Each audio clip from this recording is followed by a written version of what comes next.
डेस्कटॉपला जा, PDF converter professional software open करा.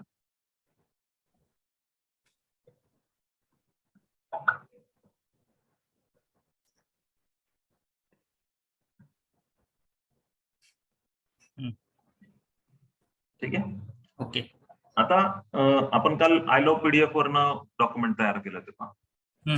पण आपण यामध्ये कसं करू शकतो, तर फाईल मध्ये जायचं, पहिले डॉक्युमेंट ओपन करायचं, फाईल ओपन. आता पहिलं डॉक्युमेंट समजा असं समजू की आपण तुम्हाला सांगितलेलं आहे तुमचं लायसन्स सांगितलेलं आहे, पीडब्ल्यूडीचं लायसन्स, तर ते ओपन करायचं आहे आपल्याला. ते नाहीये सर माझ्याकडे. नाहीये? अच्छा. पण मी दिलेले आहेत ना तुम्हाला, डॉक्युमेंट्स टू अपलोड नावाचा फोल्डर दिलेला आहे ना.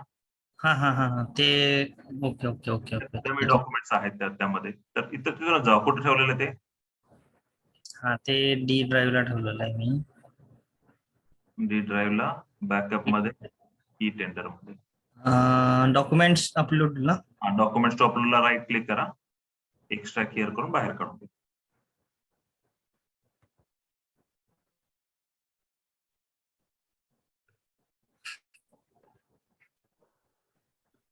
ओके.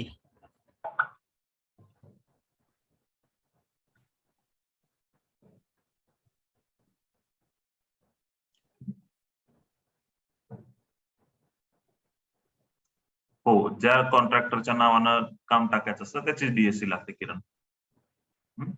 येस. आता पहिलं डॉक्युमेंट आपलं आहे पीडब्ल्यूडी रजिस्ट्रेशन, खाली आहे पहा, ओपन करा ते.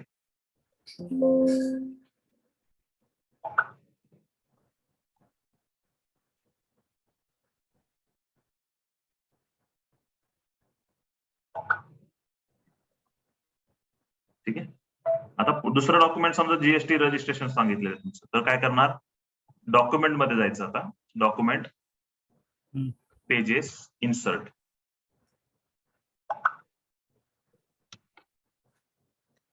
GST registration.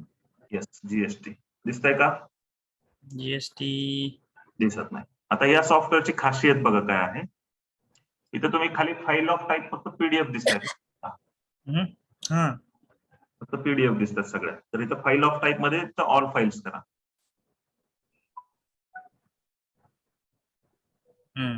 ओके. ठीक आहे. तुम्हाला जेपीजी पण फाईल दिसायला लागतात, वर्ड पण दिसतात, पॉवर पॉईंट पण दिसते, एक्सेल पण दिसतात. तर तुम्ही त्या डायरेक्टली फाईल या ठिकाणी इन्सर्ट करू शकता. ह्या सॉफ्टवेअरचा दुसरा बेनिफिट काय, तर तुम्हाला डायरेक्टली पीडीएफ कन्वर्ट करायची गरज नाही. जेपीजी टू पीडीएफ करा, मग इन्सर्ट करा. ओके. जशी फाईल आपण ऍड करू शकतो. वर्ड टू पीडीएफ करा, मग इन्सर्ट करा, कंबाईन करा, तर काही गरज नाही. तुम्ही डायरेक्टली इथे घेऊ शकता. आता जीएसटी सर्टिफिकेट करा ओपन म्हणायला. या ठिकाणी खाली काय दिसतंय, सिलेक्ट सोर्स पेजेस दिसतंय. तिथं ऑल पेजेस म्हणजे एकच पेज आहे म्हणून ऑल पेजेस आले तिथं समजा. लोकेशन आफ्टर, कशाच्या नंतर जोडायचं आहे, तर आपलं आता एकच पेज आहे त्यामुळे ते करंट पेज त्याला बाय डिफॉल्ट घेतलेला. आफ्टर पेज नंबर खाली दिलेला नाही, मग डायरेक्टली ओके म्हणायचं याला. बघा 2 of 2 तुमचं जीएसटीचे डॉक्युमेंट त्या ठिकाणी आलेलं आहे. झूम कुठे, झूम मी ते थोडं कमी करायचं आहे. तिथं खाली आहे, खाली सेंटरला दिसते. झूम इन झूम आउट आहे, फिट टू पेज करा वाटलं सर. नाही तर ठीक आहे.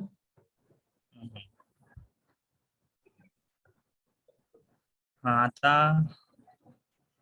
ठीक आहे. आता या ठिकाणी ती नंतर समजा सांगितलं असेल प्रोफेशनल टॅक्स, तर आता प्रत्येक वेळेस असं करत बसायचं का, प्रत्येक वेळेस डॉक्युमेंट पेजेस इन्सर्ट, त्याला ऑप्शन आहे डॉक्युमेंट पेजेस इन्सर्ट मध्ये जा.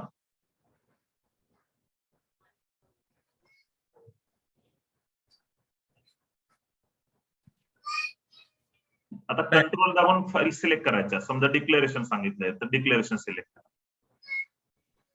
डिक्लेरेशन कंट्रोल दाबून ठेवा, डिक्लेरेशन कंट्रोल दाबा. डिक्लेरेशन कॉन्ट्रॅक्टर पीडीएफ पण होतेच ना. ठीक आहे. वर्ड घ्या, काही हरकत नाही. वर्ड जर घेतली तुम्हाला पाहता येईल, वर्ड पण कंबाईन होऊन जाते. वर्ड घ्या.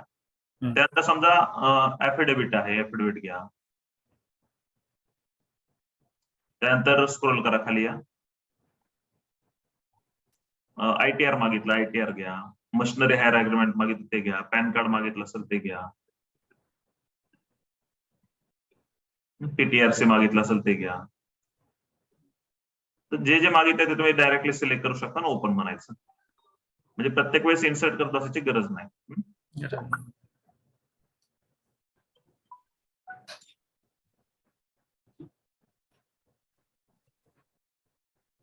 ठीक आहे. या ठिकाणी ते सर्व डॉक्युमेंट तुमचे कन्वर्ट होऊन आले पहा. इतर ते जो मधला बार आहे त्या बारला राईट साईडला शिफ्ट करा, म्हणजे त्या फाईलची नावं दिसायला लागतील तुम्हाला.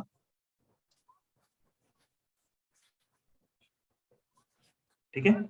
आता हे डॉक्युमेंट सगळे आहेत का जे सांगितले तसे? तर नसतील तर मग तुम्ही त्याच्यावर क्लिक करा. समजा पॅन कार्ड नंतर 2 नंबरला पॅन कार्ड होतं तर पॅन कार्डवर क्लिक करा. तिकडच फाईलचं नाव इकडेच दिसतं ना, तिकडे कुठं जातात. वर पॅन कार्ड दिसतंय, हा क्लिक करा आणि इथं राईट साईडला अपचं ऑप्शन आहे पहा तिथंच. तर तुम्ही वर घेऊन जाऊ शकता. म्हणजे तुम्हाला सिक्वेन्स लावायचा तर तुम्हाला असा सिक्वेन्स लावता येईल इथे, अप डाऊन करून. समजा मशिनरी हायर अग्रीमेंट खाली घ्यायचं सगळ्यात शेवटला, किंवा डिक्लेरेशन सगळ्यात खाली घ्यायचं, ऍफिडेव्हिट सगळ्यात खाली घ्यायचंय. डाऊन, अप अँड डाऊन करता येतं. ठीक आहे. मग कुठे जोडायचं आहे? सगळेच पेजेस घ्यायचे. आफ्टर कुठल्या पेज नंतर जोडायचंय? करंट पेज खाली लिहिलेलं आहे. करंट पेज म्हणलं तर तुम्ही डायरेक्टली पहिल्या पेज नंतर जोडलं जाईल, पण आपल्याला पेज नंबर देऊ शकता किंवा लास्ट पेज म्हणलं तरी सुद्धा शेवटच्या पेज नंतर जोडलं जाईल. चालेल. किंवा ओके. ठीक आहे. म्हणजे कुठल्याही पेजला तुम्ही जर आता तिथं समजा काही एखादी 25 पानांची तुमची फाईल तयार आहे, त्या 6व्या पेजला तुम्हाला जोडायचं एकच डॉक्युमेंट, तुम्ही असं पेज नंबर देऊन वगैरे सिलेक्ट करू शकता. ठीक आहे. ओके. म्हणजे चांगली फॅसिलिटी आहे तुम्हाला मधले कुठलेही डॉक्युमेंट इन्सर्ट. तसं त्यात नव्हतं. त्यात तुम्हाला मध्येच एखादं डॉक्युमेंट इन्सर्ट करता येत नाही. ठीक आहे. ओके म्हणा याला. सगळे डॉक्युमेंट तुमचे आले असतील बघा. वर्ड फाईल पण डायरेक्टली PDF मध्ये कन्वर्ट होऊन आली.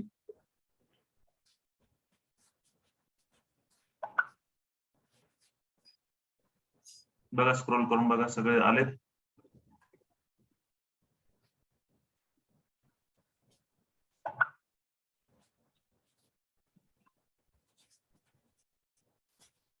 Pan card, GST, affidavit, declaration हे वर्ड मध्ये होतं ना, डिक्लेरेशन आपलं. हो, पॅन कार्ड, ITR.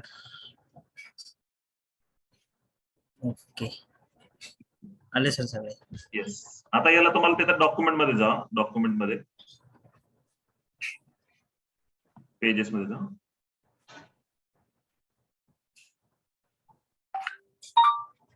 आता या ठिकाणी ऑप्शन्स आहेत पहा. काय काय आहेत? रिप्लेस. आपण इन्सर्ट पाहिलं तसं रिप्लेसचा ऑप्शन आहे. म्हणजे एखादं पेज तुम्हाला रिप्लेस करायचंय. समजा हे सगळे डॉक्युमेंट सेम आहेत, फक्त PWD चे ZP रजिस्ट्रेशन जोडायचं, तेवढं पेज निघून दुसरं पेज त्या ठिकाणी ऍड होऊन जाईल.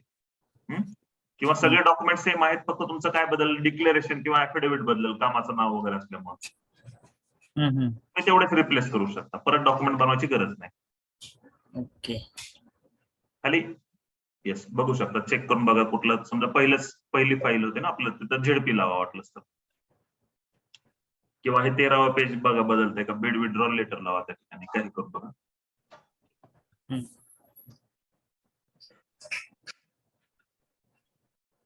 कुठं जोडायचं आहे? रिप्लेस पेजेस तिथं दिले पहा. 13 to 13 म्हणजे तेवढंच पेज बदलायचंय का, तर ते तुम्ही बदलू शकता. तर आता ही जी बीडची जी फाईल आपण हे गेली, हा, ती जर 2 पानांची आहे आणि ही जी रिप्लेस करायची ती 1 पानाची आहे, होते ना, तरी त्याच्यावर होऊन जाते कधी?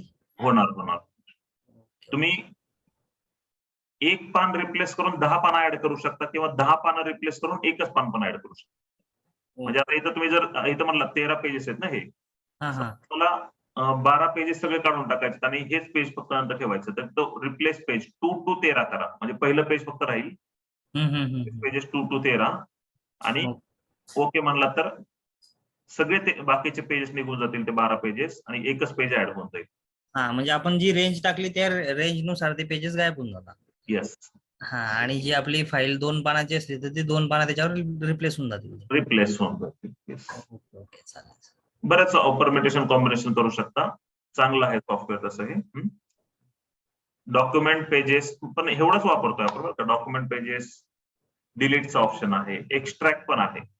म्हणजे जे मी तुम्हाला बाहेर काढून दाखवलं का डॉक्युमेंट, काही हा, 4 हा. पेजेसच बाहेर काढायचे तुम्हाला 100-150 डॉक्युमेंट मधून, 100-150 पेज डॉक्युमेंट मधून हा, हा, हा. तुम्ही एक्स्ट्रॅक्ट म्हणून काढू शकता बाहेर तेवढंच डॉक्युमेंट. हा, हा. ओके. कोणतं पेज बाहेर काढायचं, रेंज वगैरे देऊ शकतो. हा, हा. जी ओपन फाईल आहे त्याच्यातूनच. हो हो. चालेल.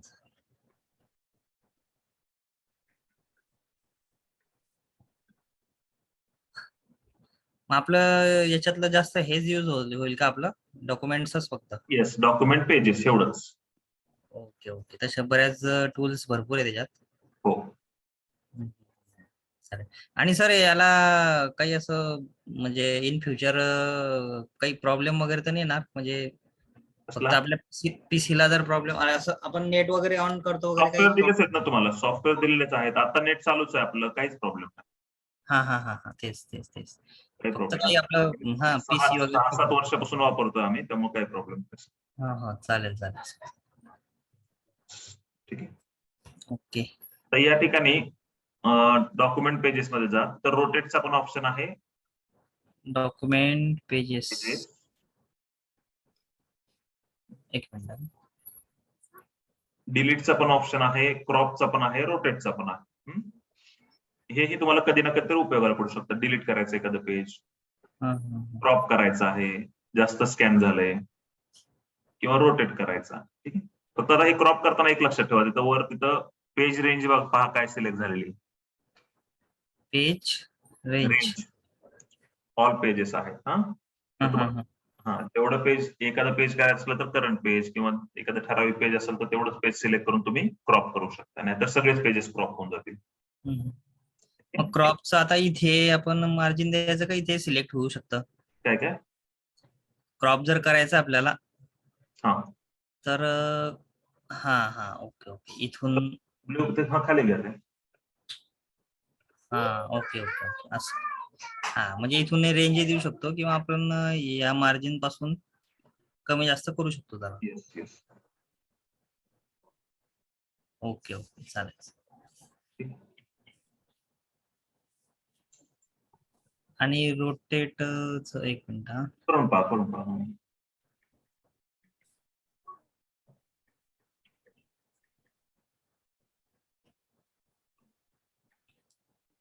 रोटेटचं ते ऑड इव्हन 90 डिग्री क्लॉस. हा आहे. Okay okay. हे क्लॉकवाईज, अँटी क्लॉकवाईज 90 डिग्री मध्ये आणि 180 डिग्री मध्ये होईल. येस सगळे option. Odd and even pages, कोणतं पेज करायचंय काय.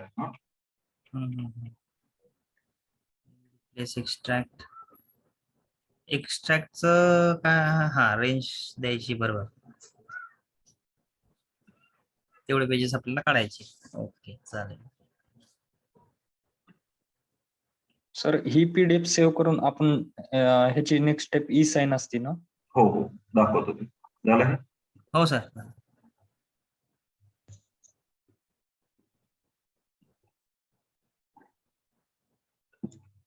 ठीक आहे. तर या ठिकाणी पेज नंबर द्यायचे होते बरोबर.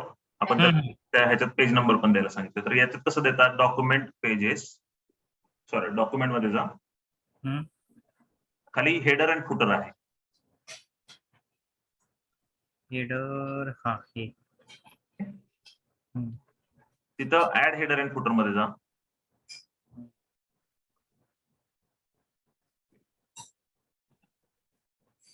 या ठिकाणी मॅक्रोस मध्ये जायचंय. मॅक्रोस हा पेज नंबर.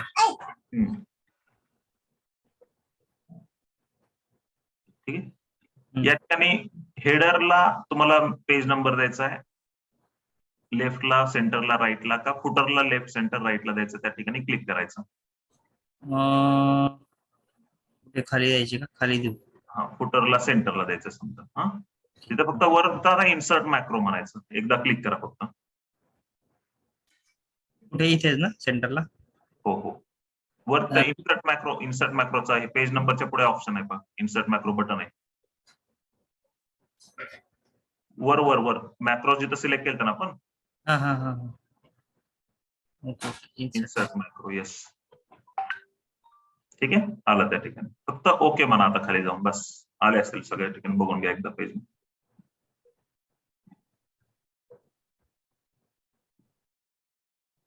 आणि यातला काही फॉर्मॅट पण असतो का सर?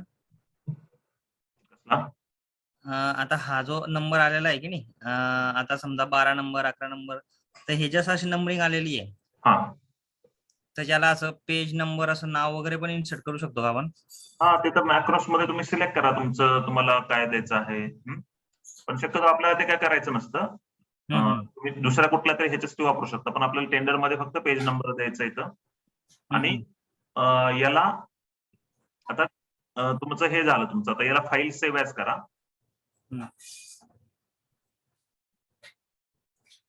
सेव्ह ॲजचं ऑप्शन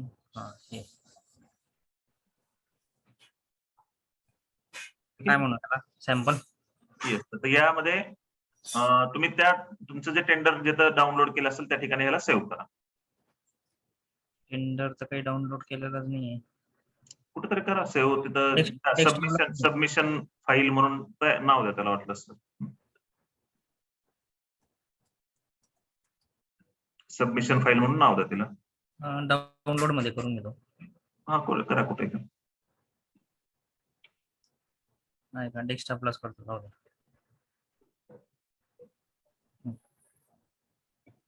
केली सर. ठीक आहे. या ठिकाणी आता सबमिशन डॉक्युमेंट याला नाव दिलं, सबमिशन फाईल, पण स्पेस दिला, स्पेस द्यायचा नाही शकतो. ठीक आहे, पण काय हरकत नाही. आता तुमची मी जे डॉक्युमेंट्स टू अपलोड मध्ये तुम्हाला एक इंडेक्स नावाची वर्ड फाईल दिलेली आहे, ती ओपन करा. ही राहू देऊ का ओपन? हा, ही राहू द्या ओपनच. इथून नाही करा, इथून नका, तिकडनं करा ओपन. वर्ड फाईल वर्ड मधून ओपन करा.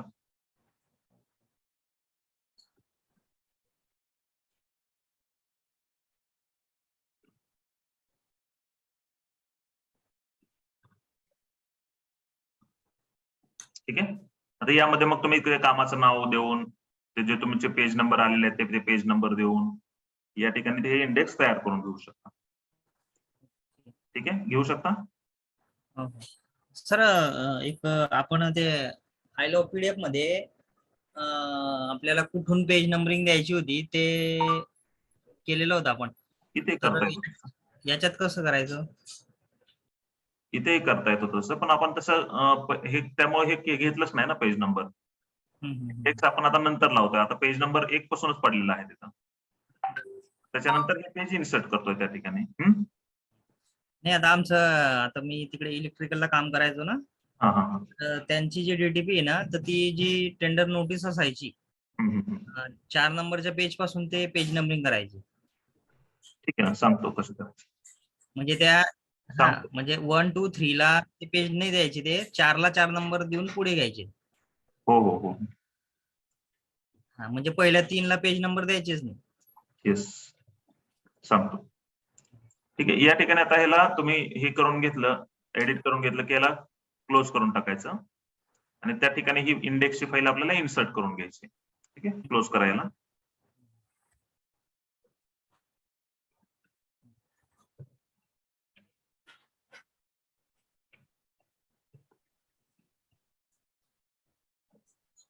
Document pages insert.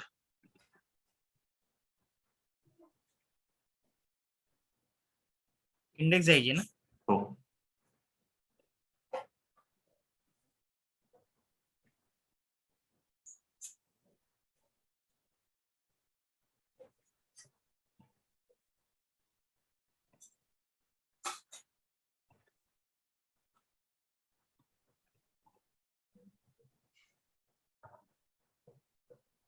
केलं.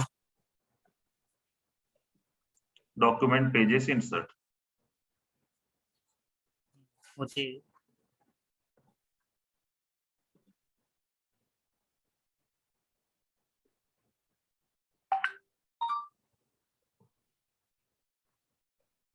आता काय करणार या ठिकाणी? आपल्याला फर्स्ट पेजला पाहिजे ना ती. येस, कसं लावणार मग आता? बिफोर करू तुला.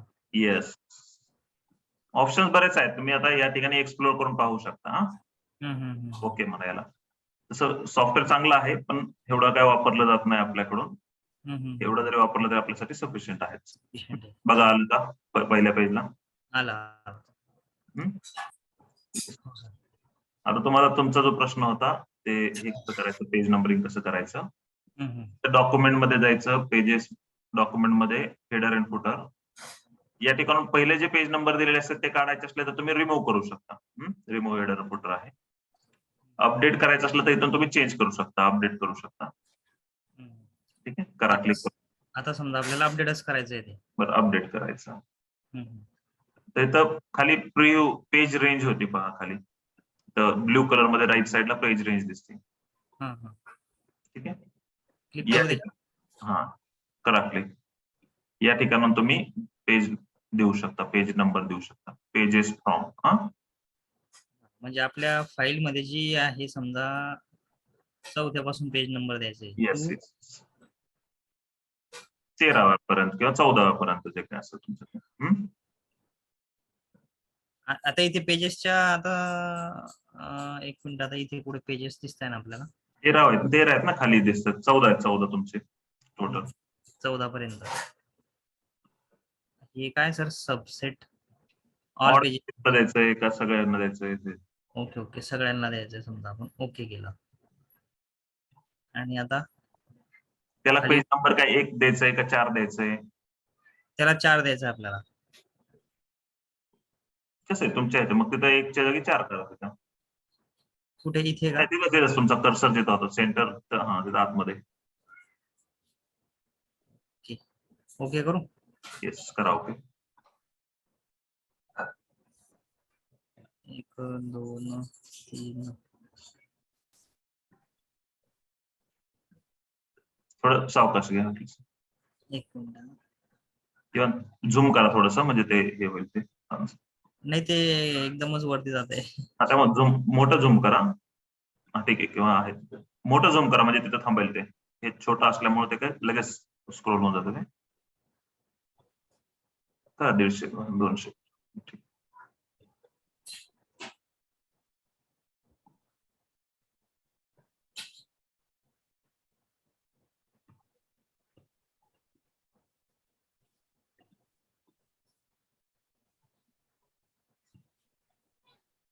ठीक आहे, 4 आला बरोबर.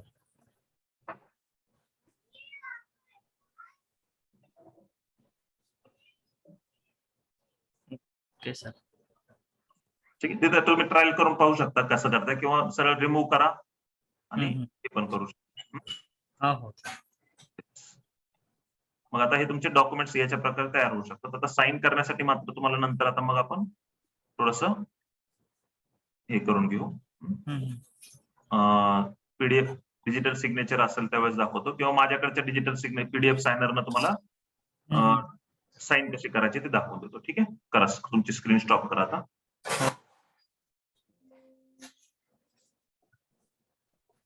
ठीक आहे, yes.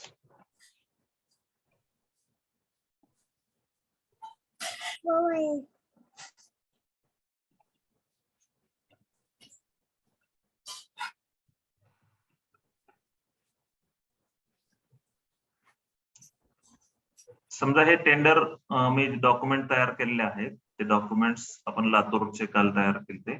Submission document, page number दिलेले. तर या ठिकाणी मला इथे सही करायची, कॉन्ट्रॅक्टर सिग्नेचर, बरोबर.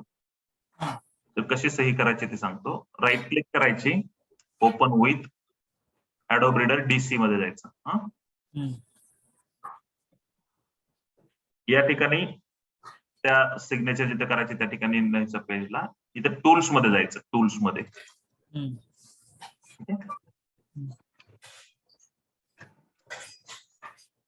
टूल्स मध्ये जायचं. टूल्स मध्ये इथं सर्टिफिकेट वर क्लिक करायचं. इथे डिजिटली साईन नावाचा एक बोर्ड दिसतो, त्या डिजिटली साईन वर क्लिक करायचं. डिजिटली साईन नावाचा एक तुम्हाला दिसतंय पॅनल दिसतोय, बार हे दिसतोय. तर त्याच्यावर क्लिक करायचं आणि तुम्हाला एरिया ड्रॉ करायचा, कुठे सही करायची तो. ठीक आहे, हा समजा एरिया ड्रॉ केला मी या ठिकाणी. या ठिकाणी तुमची डीएससी डिटेक्ट करते. ठीक आहे, डीएससी डिटेक्ट करते. नंतर याला कंटिन्यू म्हणायचं. ती सही अशी दिसणार आहे माझी. याला पण कंटिन्यू साइन म्हणायचं. मग ती फाईल परत सेव्ह करायची का विचारतो, तर नाही, मला त्याच ह्याच्यावर सेव्ह करायची. मी सेव्ह म्हणतो, रिप्लेस यस. त्या ठिकाणी तुमची डीएससी ची विचारेल तर तुम्हाला, म्हणजे तुमची सही करताय तुम्ही तर, आणि ओके म्हणायचं. या ठिकाणी तुमची सही होऊन जाईल. तर माझ्या इथं हा एरर येतोय, मला तो अजून सॉल्व्ह झालेला नाहीये काय तो, त्यामुळे मी तुम्हाला हे दाखवू शकत नाही फक्त. ठीक आहे, पण अशा प्रकारे सही करायची. शेवटची स्टेप ही ओके म्हणलात की तिथं सही होऊन जात. काय करायचं, टूल्स मध्ये जायचं, सर्टिफिकेट वर जायचं, डिजिटली साइन वर क्लिक करायचं, एरिया ड्रॉ करायचं जिथं सही करायची तो, कंटिन्यू म्हणायचं, साइन म्हणायचं. ती फाईल सेव्ह करायची का, तर येस सेव्ह करा, रिप्लेस करा, त्याच फाईलवर रिप्लेस करतो, इथे तुमची सही होऊन जाईल. ठीक आहे,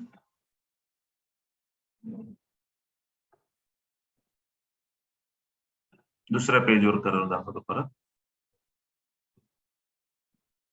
पॅन कार्ड आहे, समजा या अफिडेव्हिट वर सही करायची, इथे contractor signature, digitally sign, area select केला, कंटिन्यू म्हणलो, साइन म्हणलो, सेव्ह, रिप्लेस, ओके. ठीक, इथे सही होऊन जाईल. आता येत नाहीये, फक्त ते माझा तो एरर येतो, त्यामध्ये येत नाहीये. सर पूर्ण बुकलेटला कसं करायचं मग? आता आपल्याला बुकलेट पण अपलोड करू. दाखवतो. इथपर्यंत झालं क्लिअर? हो सर. येस. आता हे टेंडर डॉक्युमेंट होतं आपलं 11 नंबरचं पेज, बरोबर ना? हे 11 नंबरचं किती पेजेस आहेत त्याच्यात? 192 पेजेस आहेत ते. याला सही करून मागितली आपल्याकडे कॉन्ट्रॅक्टर. इथं जिथं कुठं कुठं सही येतात, बॉटम लेफ्टला आहे ना, प्रत्येक पेजच्या बॉटम लेफ्टला कॉन्ट्रॅक्टरची सही आहे. ते आपल्याला सही करून मागितलं, तर काय करणार, या ठिकाणी पीडीएफ सायनर जो तुम्हाला दुसरं सॉफ्टवेअर दिलेलं आहे ते ओपन करायचं. पीडीएफ सायनर या ठिकाणी सिलेक्ट द डिजिटल सर्टिफिकेट वर क्लिक करायचं. सिलेक्ट द डिजिटल सर्टिफिकेट वर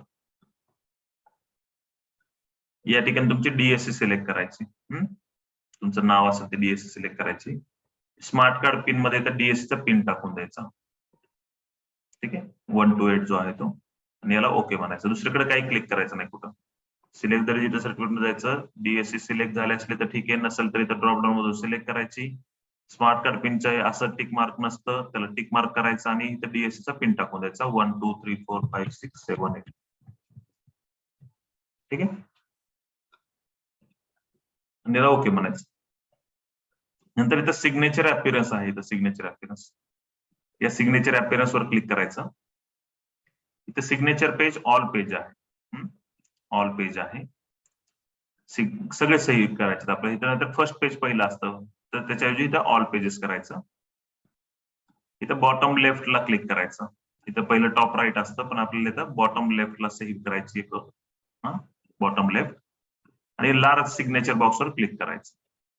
ठीक आहे, लार्ज सिग्नेचर बॉक्सवर क्लिक करायचं आणि ओके म्हणायचं. या ठिकाणी सायनिंग रिझन द्यायचं तुम्हाला. सायनिंग रिझन कशासाठी तुम्ही सही करताय, तर I agree to specified portions of this document, याच्यावर क्लिक करायचं. I agree to specified portions of this document. Signing location टाका तुम्ही कुठं, समजा लातूरचं टेंडर आहे तर लातूर म्हणून टाकलं मी.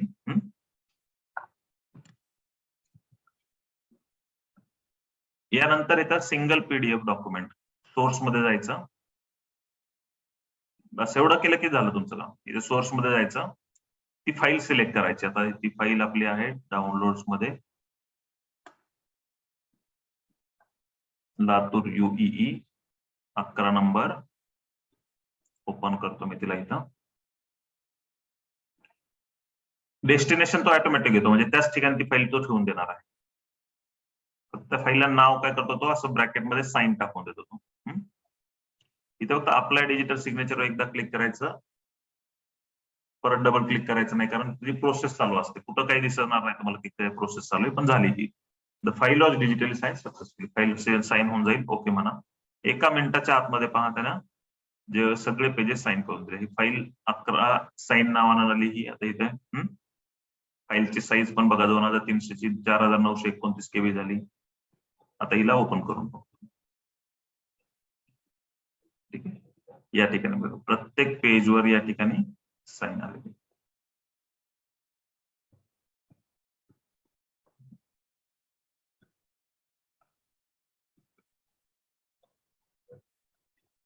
आता याचं फॉर्मॅटिंगमुळे काही पेजवर जागा नाहीये, तर ते वर गेलं तरी काय हरकत नाही, त्याला सही झालेली आहे तुमची.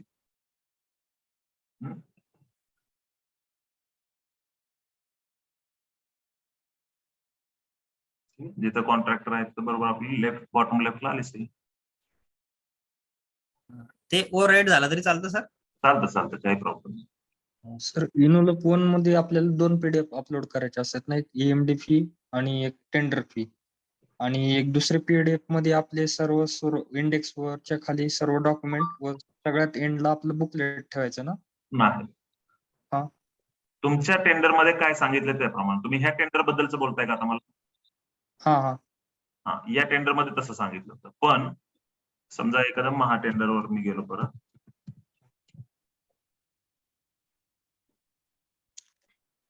हे टेंडर पाहिलं, कन्स्ट्रक्शन ऑफ सभागृह आहे, कुठलं हे लातूर मधलंच आहे, उदगीर मधलं, रिकॉल झालंय. या ठिकाणी कसं सांगितलंय पाहू बरं. हा, तुमच्या इथं तसंच सांगितलेलं आहे. ते PWDच आहे म्हणून तसं सांगितलंय. दुसरं काम बघू आपण.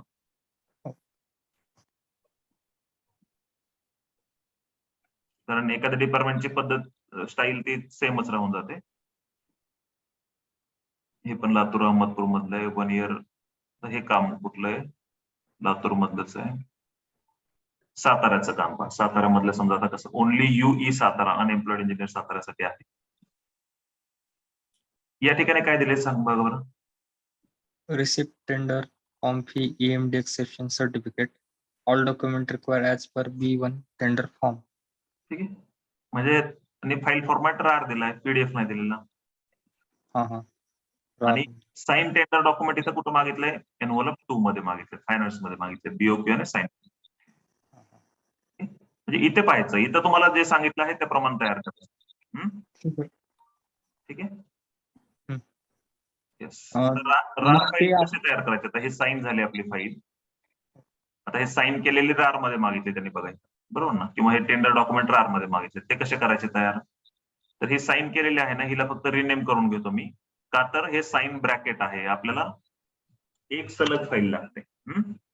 सॉरी, त्या स्पेशल कॅरेक्टर नको असतं त्या ह्याच्यामध्ये, आणि एक सलग नाव असलेली पाहिजे. तर मी तिला रिनेम केलं. या फाईलला फक्त मी राईट क्लिक करणार आणि शो मोर ऑप्शन्स मध्ये ऍड टू त्या फाईलचं नाव .rar असं येते पहा. राईट क्लिक केलं, त्याच्यावर क्लिक केलं की ती फाईल माझी रार मध्ये कन्वर्ट होऊन गेली. तसंच मी या ठिकाणी हे सबमिशन डॉक्युमेंट आहे, हे पण मला रार मध्ये मागितलंय. राईट क्लिक करणार, ऍड टू सबमिशन हे रार मध्ये झाली का. टेंडर फी वगैरे हे पण रार मध्ये मागितलंय. Show more options, add to tender fee .rar. ठीक आहे, अशा तुम्ही म्हणजे PDFच तयार करायचे आपल्याला, त्याला रार मध्ये कन्वर्ट करून. ठीक आहे. सर जेव्हा ते आपलं PWDचं आता जे होतं त्याच्यामध्ये बुकलेट आपल्याला त्या PDF मध्ये इन्सर्ट करून नंबरिंग द्यावं लागेल ना? हा, इन्सर्ट करून नंबरिंग द्यावं लागेल. ठीक आहे, तर मग आता अशा प्रकारे तुम्ही टेंडर डॉक्युमेंट साइन जे काल बाकी होतं, आता मी परत एक टेंडर तुम्हाला भरून दाखवतो वाटलंच तर 10-15 मिनिटांमध्ये. थोडा वेळ आहे. आणि ते विड्रॉ कसं करायचं असतं, म्हणजे माघार कशी घ्यायची असते किंवा रिसबमिट कसं करायचं असतं ते पण. ठीक आहे. तर मग आता एखादं काम 0 मी डायरेक्टली लॉग इन करतो आणि लॉग इन करूनच दाखवतो सगळं पूर्ण प्रोसेस. होमला जातो मी या ठिकाणी.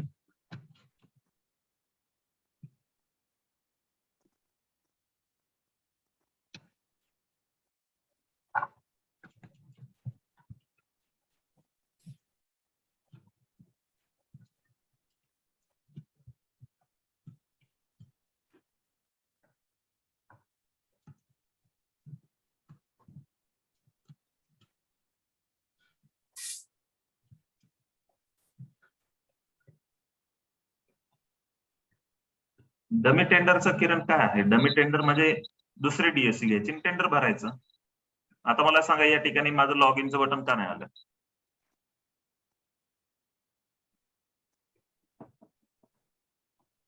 डीएससी कनेक्ट नाही का? आहे.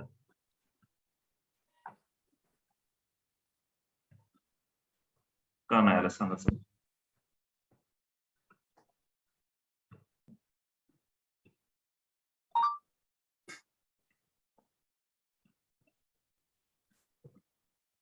लॉगिन या ठिकाणी मी एज वापरतोय, एज मधून ओपन केले ना, बरोबर. आणि एज जरी ओपन केलं असलं तरी त्याची सेटिंग नाहीये, कारण इथं ईचा सिम्बॉल यायला पाहिजे, तुम्हाला सांगितलं होतं बरोबर ना. तो आलेला नाहीये, म्हणजे माझ्या ह्याच्यात सेटिंग नाही. मी म्हणलं तर माझ्या ह्याच्यात चालत नाही, तर मी ह्याला लॉग आउट करतो. मी माझ्या पीसीला वापरतोय Chrome, sorry Firefox, Mozilla Firefox. माझ्या इथं फायरफॉक्स मध्ये चालते वेबसाईट. हा टेंडर फायरफॉक्सला सेटिंग करायची गरज नाही. काही गरज नाही, तिथं फक्त अलाव म्हणून इथं काल दाखवलं होतं, ते अलाव केलं की तुम्ही तुमचं कोणतंही व्हर्जन असतं सर फायरफॉक्सचं? नाही 52 नंबरचं ना तुम्हाला दिलेलं आहे, चालेल. त्याच्यामध्ये पण दिलेलं फक्त 52 नंबरचं व्हर्जन.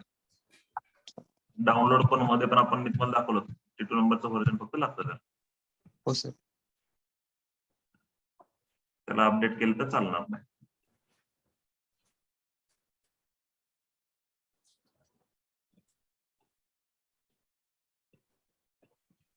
त्याला लॉग इन करतो ना.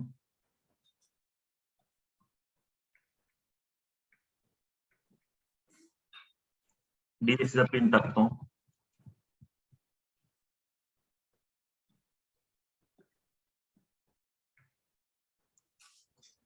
ठीक आहे, लॉग इन केलं. आता मला टेंडर भरायचं, तर मी इथं सर्च ऍक्टिव्ह टेंडर मध्ये जातो. मी एखादं टेंडर आता समजा कुठल्या झेडपीचं पाहायचं सांगा.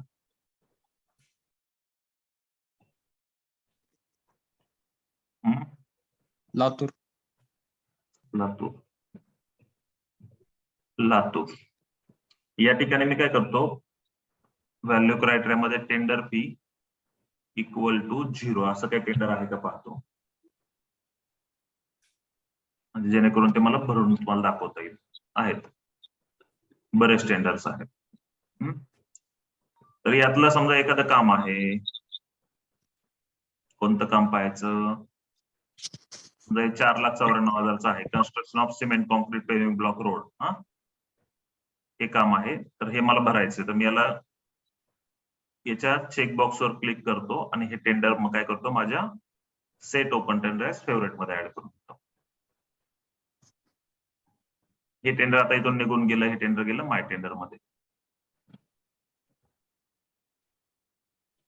माय टेंडर मध्ये या ठिकाणी हे टेंडर दिसतंय, याला मी व्ह्यू करतो.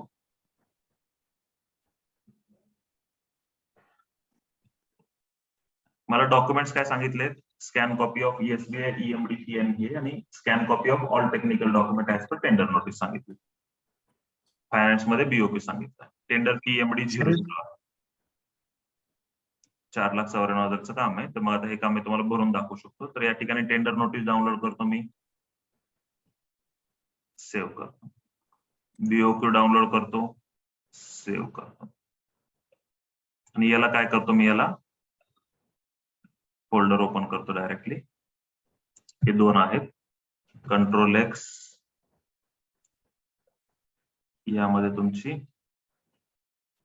बॅचचं फोल्डर बनवून म्हणतो काय, बाहेरच ठेवलं होतं folder.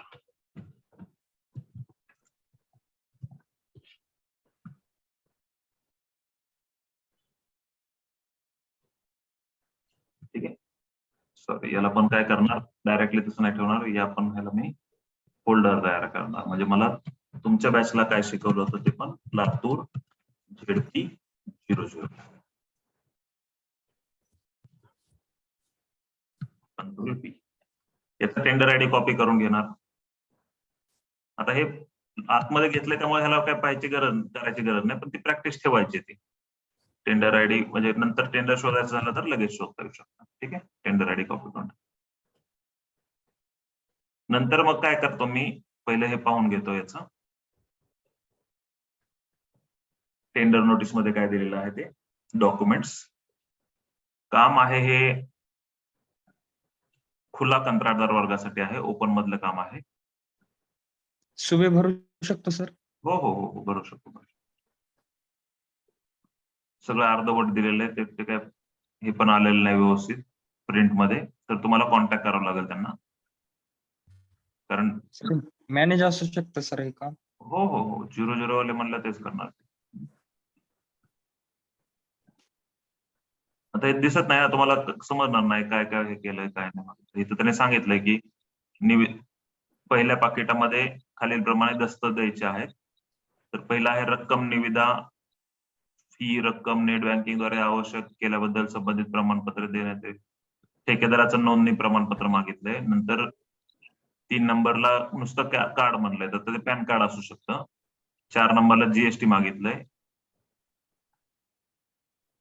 Similar type of work done मागितलंय. बिल्ड कॅपॅसिटी मागितलंय. ठीक आहे.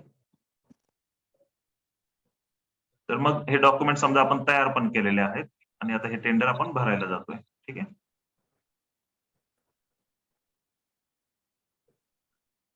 तर मग या ठिकाणी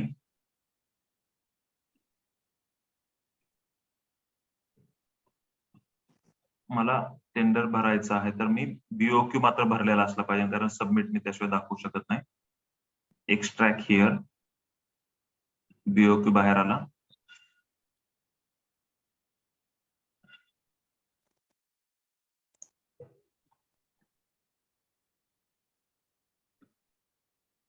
एनेबल एडिटिंग, एनेबल कंटेंट, नाव टाकलं कॉन्ट्रॅक्टरचं. या ठिकाणी बीओक्यू दिलं बाबा, चांगला व्यवस्थित दिलं त्यांनी डिटेलमध्ये. एक्सेस का लेस, समजा लेस टाकायचं. किती टक्के लेस? 12% लेस. 4,35,000चं काम होऊन जाईल. सेव्ह करतो याला आणि क्लोज करतो. ठीक आहे. माझं बीओक्यू सेव्ह झालेला आहे. आता मग मी हे टेंडर भरायला जातो. काय करणार मी? प्रोसीड फॉर बिड सबमिशन म्हणतो. या ठिकाणी या टर्म्स कंडिशन्स आहेत, याला काय आय अग्रीज म्हणायचं आहे, नेक्स्ट करायचं, कारण त्याशिवाय दुसरा काय पर्याय नाहीये त्याला. नेक्स्ट म्हणतो मी याला पण. या ठिकाणी आता पे ऑनलाईनचं बटन आलं नाही पहा, कारण एक एक्झम्पशन नव्हतं म्हणून ते एक्झम्पशनचं पण आलं नाही.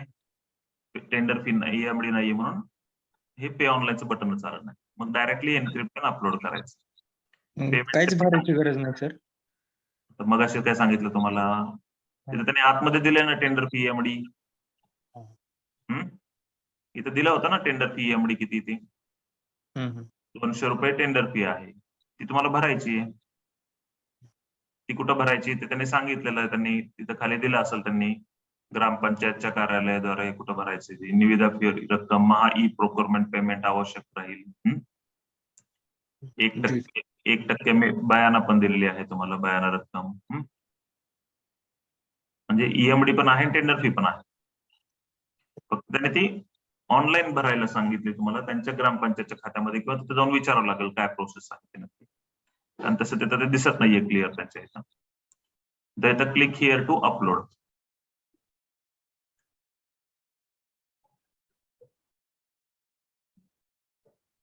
या ठिकाणी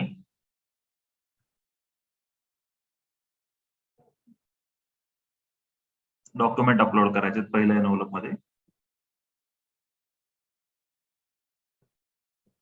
तर मग 2 डॉक्युमेंट्सच आहेत तिथं पण. पहिलं टेंडर फी ईएमडी आपण भरल्याची पावती, तर ते मी डीडी काढलेला असेल तो डीडी या ठिकाणी मी जोडतो. तर हे सगळे डॉक्युमेंट आपल्या की मध्येच असतात का? नाही ना, कॉम्प्युटर मध्ये असतात ना तुमच्या. कॉम्प्युटर मधून घेतो ना तुम्ही. की मध्ये असतात म्हणजे काय म्हणलं जातं ते, तर तुम्ही भरल्यानंतर टेंडर त्याचे डॉक्युमेंट तुमच्याकडे असतात ना, हे वेबसाईटवर असतात. आणि डीएससी शिवाय तुम्हाला ते ऍक्सेसच करता येत नाहीत, म्हणून की मध्ये आहेत असं म्हणलं जातं. पण कीला काही स्टोरेज नसतं, या वेबसाईटला स्टोरेज आहे. आता हे तुम्ही सबमिट केलेले डॉक्युमेंट्स इथंच राहतात. मग ते तुम्ही तिथून डाउनलोड करून घेऊ शकता. म्हणून म्हणलं जातं की तुमचे की द्या, की मध्ये सगळे डॉक्युमेंट आहेत. तुम्हाला एवढं सांगितलं बसत जात नाही. म्हणजे ते ऍक्च्युली साईटवर साईटवरच असतात. येस. तर टेंडर भरलेले त्याच्यातच असतील का? हो, तुम्ही जेवढे टेंडर भरले ते सगळे साईटवर राहतात. आता तुम्हाला दाखवतो मी. आता हे फाईल अपलोड करतो, साइन अँड अपलोड. DSC चा पिन टाकतो.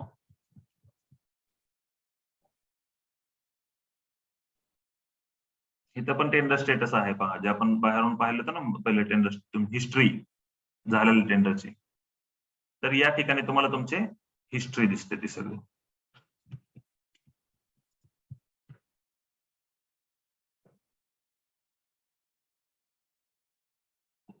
Packet bill document submitted successfully. Envelope 1 submit झाला. आता फायनान्स सबमिट करायचं अपलोड. फायनान्स वर जातो.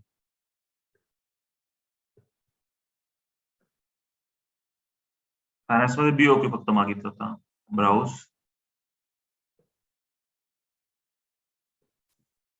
Downloads. E tendering batches 203 Latur ZP हा BOQ. ठीक आहे, घेतला. Sign and upload. जर तो तुम्ही भरला नसेल, जर तुम्ही दुसऱ्या कामाचा अपलोड करत असाल, तो घेणार नाही BOQ.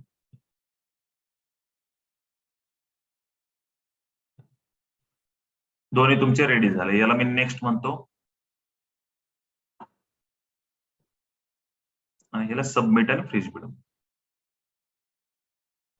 शेवटची स्टेज ही माझी सबमिट फ्रीज बिड. हे माझं टेंडर सबमिट झालं. बीड एक्नॉलेजमेंट हे माझं टेंडर आता सबमिट झालं. तुमचं रँकला दिसेल मग सर लगेच. ठीक आहे. आता या ठिकाणी हे टेंडर आता माझं माय टेंडर मधून निघून गेलेलं असतं, भरलेलं टेंडर इथून निघून गेलं पाहते लातूरचं. हे टेंडर गेलं कुठं मग, तर माय ऍक्टिव्ह बिड्स मध्ये जातं. माय ऍक्टिव्ह बिड्स मध्ये या ठिकाणी हे टेंडर आता कधीपर्यंत राहील, तर 6 ऑगस्ट उद्या 5 वाजेपर्यंत राहील. बिड सबमिशन क्लोजिंग डेट ती आहे. मी आता 5 ऑगस्टला 10:06 भरलेला आहे. हे टेंडर आता इथं 6 ऑगस्ट पर्यंत राहतं. इथूनही निघून जाईल ते 6 ऑगस्टला 5 वाजल्यानंतर. आता याला जर मला पर्सेंटेज माझं चेंज करायचं असेल, डॉक्युमेंट चेंज करायचे असतील, तर मी इथून रिसबमिट किंवा विड्रॉ करू शकतो. इथून मी याच्यावर रिसबमिटवर क्लिक करतो. तर इथे ऑप्शन आहे रिसबमिटचा. डॉक्युमेंट रिसबमिट करायचं असेल तर इथं ऑप्शन आहे. विड्रॉ करायचं असेल टेंडर तर इथं ऑप्शन आहे विड्रॉचा. इथं रिसबमिट, इथं विड्रॉ. तर मला हे टेंडर समजा विड्रॉ रिसबमिट करायचं, मी तर रिसबमिटवर क्लिक करतो.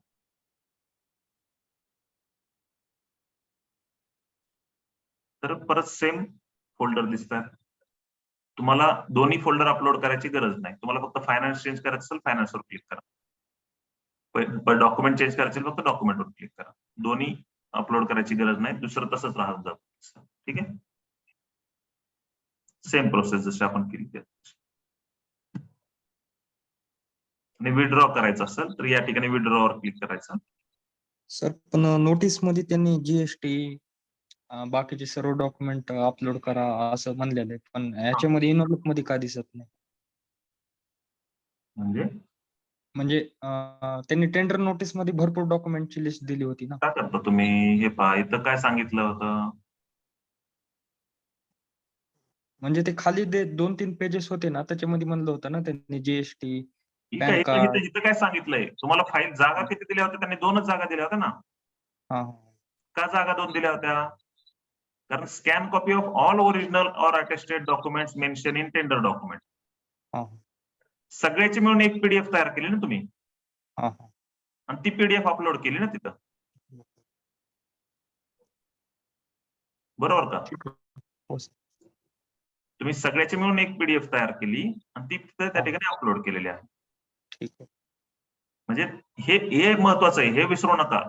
मग तिथं गेल्यावर सर मला ते जागा नाही, हे नाही, याच्यावर मी फोकस बऱ्याच वेळेस दिलेला आहे. पाहायचं हे तुम्हाला. सर एक विचारायचं होतं. आता तिथे त्यांनी 2 जागा दिलेल्या होत्या बरोबर, एक फ्री टेक्निकल वगैरे साठी आणि एक फायनान्स साठी.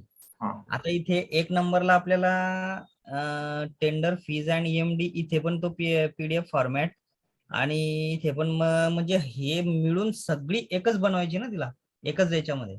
अहो इथं किती फाईल सांगितल्यात? एक पीडीएफ ही आहे, ही एक पीडीएफ आहे. मग तिथं 2 जागा असणार. ह्या 2 जागा आहेत, 2 पीडीएफ आहेत ना. बरोबर. मग तिकडे पण 2च पीडीएफ जागा दिलत्या ना आपल्याला. हा आणि BOQ ला एकच BOQ ला जागा दिलती एक्सएलएस. इथं पहा बाहेर, हे बाहेर महत्वाचं आहे. दुसरं टेंडर पहा कुठलंही अजून एकच.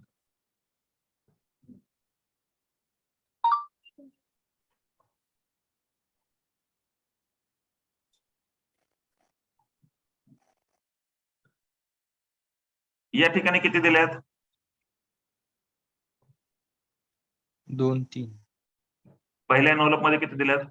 2 कुठे? नाही एक आहे आणि फायनान्स मध्ये एनव्हलप 2 मध्ये आहे. एकच आहे आणि फायनान्स मध्ये 2 आहेत. हा हा पण ह्याच्यामध्ये कुठं जोडणार तुम्ही डॉक्युमेंट? कसे जोडणार? एकच दिली तर सर्व मर्ज करून एकत्र करून एका नंबरिंग सर्व करून याची, त्यामुळेच आपण सॉफ्टवेअर सगळ्याची e-sign एकच करून पीडीएफ तयार submit करू. करायची हा. आणि ते अपलोड करायची. चालतं. फायनान्स मध्ये काय सांगितलं? 2 पीडीएफ सांगितलं. एक पीडीएफ सांगितली आणि एक एक्सएलएस BOQ सांगितलं. पहिल्या पीडीएफ मध्ये काय सांगितलंय इथल्या? तर scan copy of performance security deposit in the form of bank guarantee और डीडी. तुम्ही बिलो गेला असाल तर तुम्हाला डीडी द्यायला सांगितलं तो. ठीक आहे. सर ते फीज अँड EMD ते पण साईन करायचं का सगळं? नाही, आता हे तुमच्यासाठी डमी टेंडर तुम्हाला भरून बघतात. मी आतापर्यंत भरलेल्या कुठल्याच टेंडर मध्ये कोणीच साईन करून दिलेलं नाही. मी तुम्हाला शिकवलं, कारण काही टेंडर मध्ये मागतात. जसं मगाशी एका टेंडर मध्ये साईन B1 टेंडर फॉर्म म्हणलं होतं, तेवढंच द्यायचं, बाकीचे द्यायची काही गरज नाही. सर आता तुम्ही टेंडर म्हणजे पूर्ण भरून टाकलं, पण त्याच्यामध्ये आपण जर डॉक्युमेंट थोडे व्यवस्थित न टाकले तर त्यांनी काय ऍक्शन घेतील का? तुम्ही बरोबर रिजेक्ट करतात, पण डिपार्टमेंट कडून काय ऍक्शन घेतली जाते का? तुम्ही डॉक्युमेंट चुकीचे का टाकलात असं काय? नाही, काय नाही. चुकून नाही झाले किंवा काय झाले. एखाद्या तुम्हाला हे म्हणू शकतात, ते शॉर्टफॉल डॉक्युमेंट मधून मागवू शकतात. तिथं हा एक ऑप्शन आहे, शॉर्टफॉल डॉक्युमेंट. तुम्ही चुकीचं हे डॉक्युमेंट आम्हाला कमी दिसतंय, पण असं कधी करत नाहीत. एवढा वेळ पण नाही त्यांच्याकडे. Directly reject.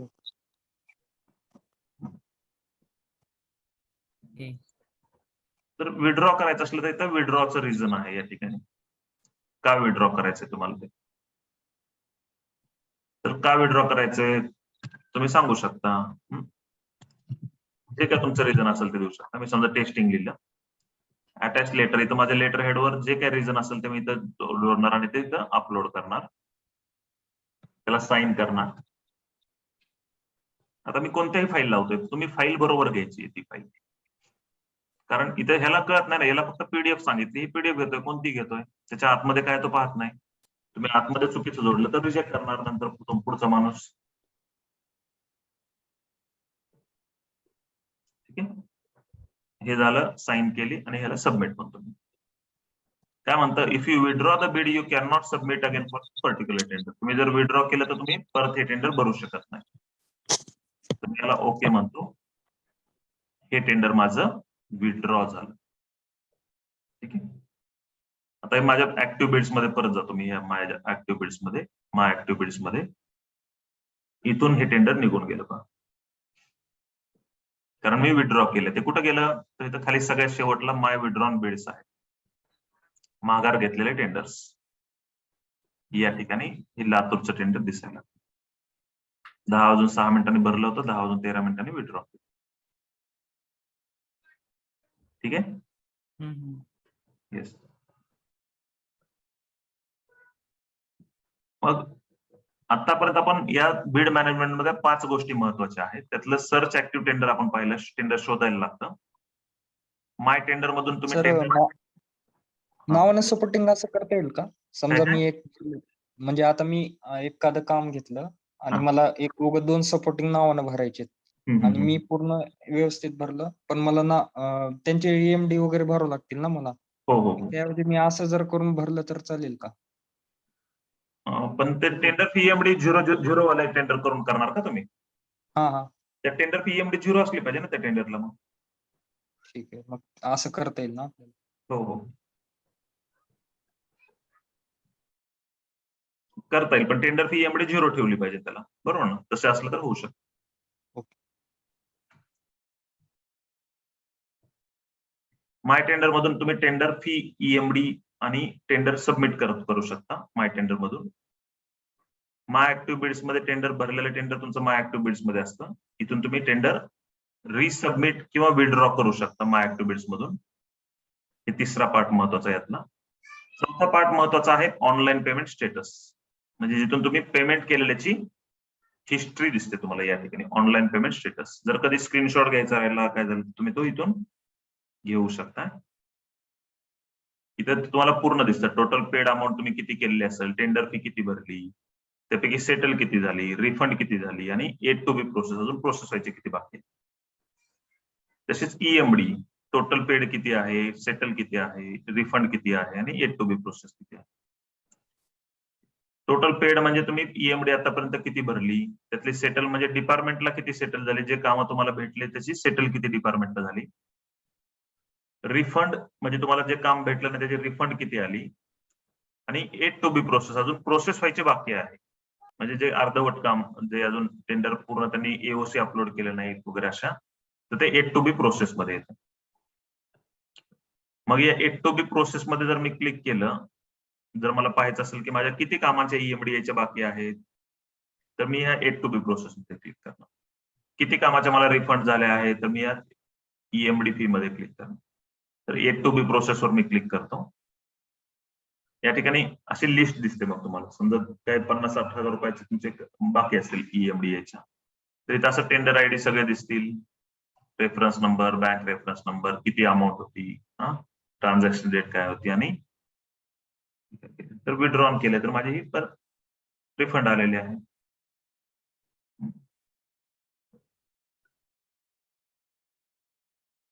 तर असं हे तुमचं पेमेंट स्टेटस तुम्ही पाहू शकता. त्या टेंडर आयडी वर क्लिक केलं, समजा इथं ह्या टेंडर आयडी वर क्लिक केलं की त्याचा पेमेंट केलेल्याचा रेफरन्स नंबर वगैरे ते सगळं येऊन जातो, बीड नंबर वगैरे, कधी पेमेंट केलं तर काय. तर याचा स्क्रीनशॉट तुम्ही तिथे जोडू शकताय जर कधी स्क्रीनशॉट घ्यायचा राहिला तर. ठीक आहे.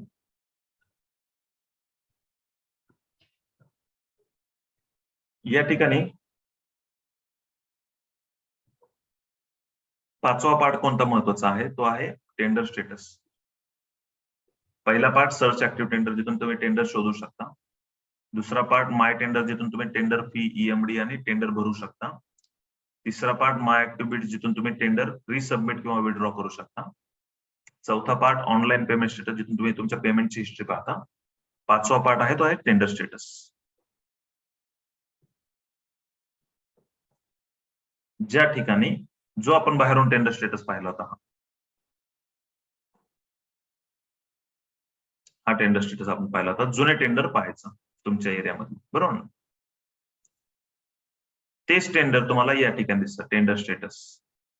पण हे कोणते टेंडर्स आहेत, जेवढे तुम्ही भरले असतील तेवढेच दिसतात. जेवढे तुम्ही टेंडर भरले असेल तेवढेच दिसतात. तर मग या ठिकाणी काय दिसतंय, टेंडर आयडी दिसतोय, टायटल, रेफरन्स, कामाचं नाव दिसतंय, ऑर्गनायझेशन चेन दिसते आणि त्या टेंडरची स्टेज काय झालेले आहे ते दिसतंय. आणि इकडे स्टेटस दिसतो त्या टेंडरचा. म्हणजे तुमचं इथं क्लिक केलं तर समजा हे काम आहे, बारामतीचं हे काम आहे, एओसी ज्याची झालेली आहे. मी याच्यावर जर क्लिक केलं स्टेटसवर, तर या ठिकाणी मला त्याचा स्टेटस काय दिसतो, टेक्निकल बिड ओपनिंग झालंय, टेक्निकल इव्हॅल्युएशन झालंय, फायनान्शियल बिड ओपनिंग झालंय, फायनान्शियल इव्हॅल्युएशन झालंय आणि एओसी पण झाले. मग या click link to view all stage summary, जे आपण बाहेरून पाहिलं होतं बघा, ते सेमच आहे. या click link to view all stage समरीवर क्लिक केलं की तुम्हाला जसं बाहेरून आपल्याला दिसत होतं कोण कोण कॉन्ट्रॅक्टरने टेंडर भरलं होतं.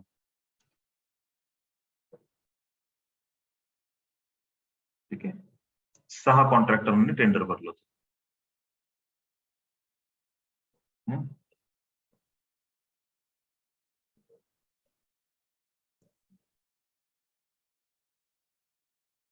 तुमचा स्टेटस काय आहे, not compiled with technical specification. Work done is not uploaded, Vikas Rajguru. Not compiled with technical specification, Amol केले, यामुळे यांना रिजेक्ट केलं. हे 3 जणांना ऍक्सेप्ट केलंय. पण त्या तिघांना ऍक्सेप्ट केल्यापैकी यांना फायनान्स मधून रिजेक्ट केलंय आणि यांना एओसी दिली महेश माने यांना. मग इथं त्याचे बीओक्यू कम्पॅरेटिव्ह चार्ट पण जोडलाय, किती पर्सेंटेज टाकलं होतं, काय केलं. तर ह्याला मी ओपन करून पाहू आपण.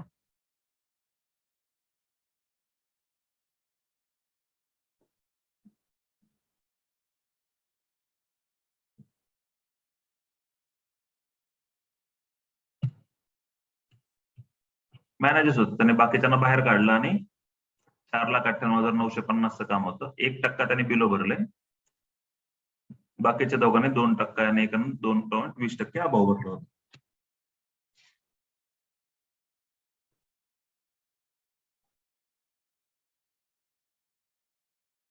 ठीक आहे.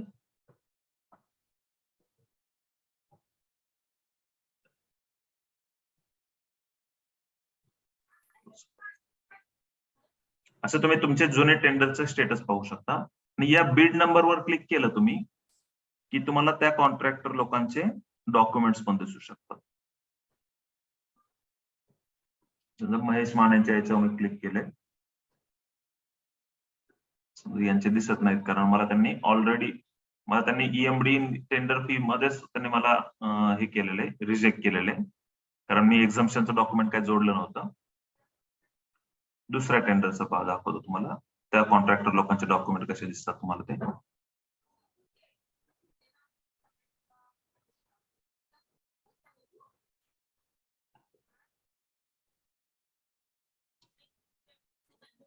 या पण कामाच्या सर्व स्टेजेस पूर्ण आहेत. Click link to view all stage समरीवर क्लिक केलं.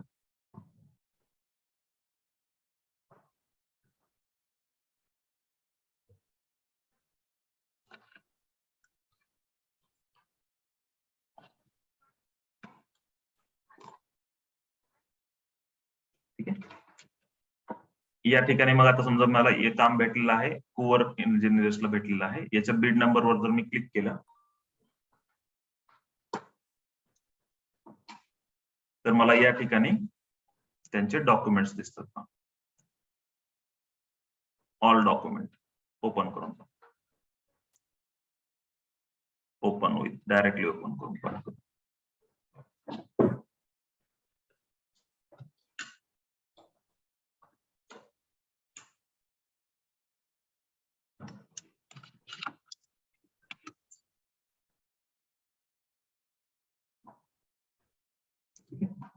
या ठिकाणी पहा त्यांचे डॉक्युमेंट्स दिसतात ना. इथे कुठं साईन केले का त्यांनी? नाही सर. तर तुम्ही पाहू शकता म्हणजे दुसऱ्या कॉन्ट्रॅक्टरांचे, म्हणून डमी भरा म्हणलं. डमी भरले की तुम्हाला आयडिया येऊन जाते की तुमच्या इथं कसं जोडतात. हे डिक्लेरेशन आहे, मी तुम्हाला डिजिटली साईन करा वगैरे म्हणलं. त्यांनी काय केलं, झेरॉक्स काढले. इथं हे फक्त दुसऱ्या पेजवर त्यांनी हे करून ठेवलं होतं, ते फक्त इथं चिटकवलंय झेरॉक्स, पण ओरिजिनल पाहिजे नसतं ते. रिजेक्ट नाही केलं त्यांना. अंडरटेकिंग खाली फक्त पेज ठेवलं, त्याचं झेरॉक्स फोटो काढला किंवा झेरॉक्स काढली आणि ते अपलोड केले. स्टॅम्प पेपर, ऍफिडेव्हिट,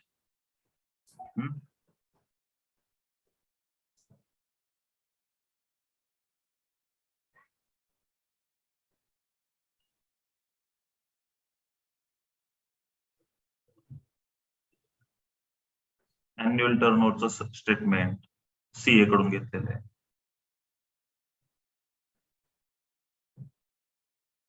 तर काम कधीच आहे हे?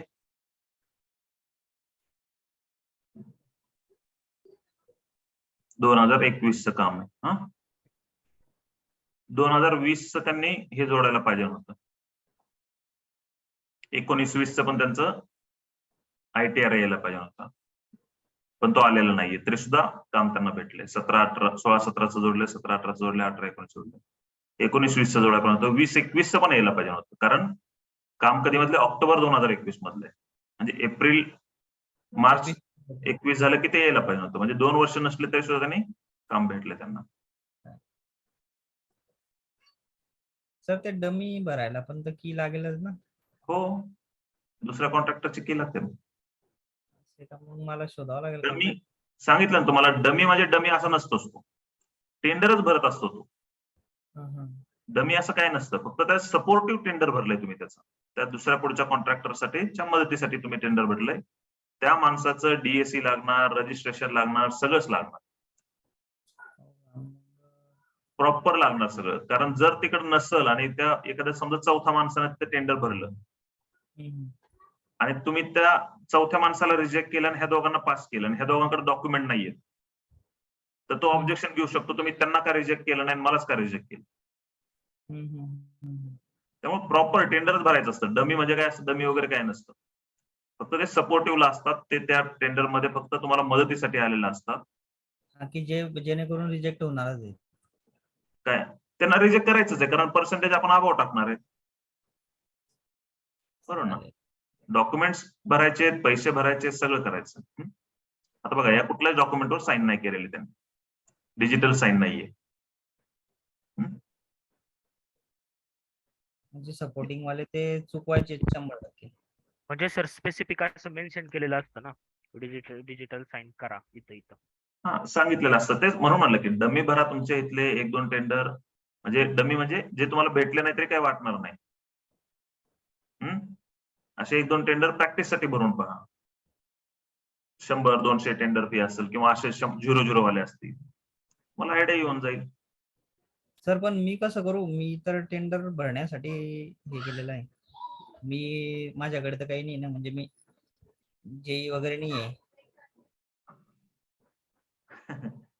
मला मग कॉन्ट्रॅक्टर शोधावा लागेल. हा, डायरेक्ट लाईव्ह टेंडर भरा किंवा आमच्याकडच्या एखाद्या वेळेस एखाद्या डीएससी एखाद्या दिवशी प्रॅक्टिस करा आमच्याकडच्या डीएससी. एखादी कॉन्ट्रॅक्टर पकडून तो जिथे भरत असेल समजा, त्याला सांगितलं की तिथून डीएससी घेऊन ये. चालतं. हा, तो जो समोरचा भरून देतोय त्याला, तर त्याने जर मागितली तर त्याला देणं भागच आहे ना त्याला. हो हो, हा. देतात, काही देत नाहीत, टाळटाळ करतात, तर मागितल्यावर देणार असते. भरायचं म्हणलं दे इकडे, माझं मला भरतो मी, माझं मी दुसरीकडून भरणार आहे, काय त्याकडे परत जायचं नाहीच आहे ना तसंही. बरोबर. या ठिकाणी हे 5 पार्ट महत्वाचे आहेत: search active tender, my tender, my active bids, online payment status आणि टेंडर स्टेटस. ओके. आता यामध्ये बाकीचे पण पार्ट आहेत, ते जास्त महत्वाचे नाहीत, ते काय आहेत ते सांगतो. इथं आहे क्लॅरिफिकेशन. क्लॅरिफिकेशन म्हणजे ऑनलाईन तुम्हाला त्या टेंडरसाठी समजा ह्या कामाला 9 ऑगस्ट 2 वाजेपर्यंत क्लॅरिफिकेशन त्यांनी मागवलेले आहे. सहसा येत नाहीत, आता हे मटेरियल कॉम्पोनंटचे वगैरे आहेत म्हणून. इथं व्ह्यू वर क्लिक केलं तुम्ही, इथं click here to post clarification. तुमचे जे काही डाऊट्स असतील ते तुम्ही ऑनलाईन विचारू शकता. मग तुमचे काही डाऊट्स असतील, क्लॅरिफिकेशन टायटल, समजा टेंडर फी बद्दल डाऊट आहे, ईएमडी कुठं भरायचे ह्याच्याबद्दल डाऊट आहे, लिहा तिथं. डिस्क्रिप्शन लिहा, म्हणजे तुम्हाला काय म्हणायचं त्याबद्दल. डॉक्युमेंट तुम्हाला त्याच्या सपोर्टिव्ह काय अटॅच करायचं असेल तर ते अटॅच करा आणि सिक क्लॅरिफिकेशन म्हणा. हे फक्त त्यांच्याकडे जातात, ते काय त्याच्यावर ऍक्शन घेत नाही, बऱ्याच वेळेस घेत नाहीत. कारण का आहे तर क्लॅरिफिकेशन जर त्यांनी मागितलं आणि जर त्यांनी त्याच्यावर रिप्लाय दिला नाही, तर तुम्हाला असं समजायचं की डिपार्टमेंटनं त्यामध्ये काही चेंजेस केलेले नाहीये आणि तुम्हाला ते टेंडर आहे तसं त्यांनी भरायला सांगितलेलं. तर पण तुमचे डाऊट्स क्लिअर होत नसेल तर तुम्हाला ऑफलाईन जाणं गरजेचं आहे. याच्यावर अवलंबून राहून जमणार नाही, नंतर भांडत बसण्यात काही पॉईंट नाहीये बघा. की मी विचारलं होतं, मी केलं होतं, पण टेंडर तर झालंय, कॅन्सल झालंय, नंतर त्या कामावर स्टे आणून हे करत असण्यापेक्षा पहिलंच विचारून घ्या ना सगळं, जेणेकरून हो किंवा नाही.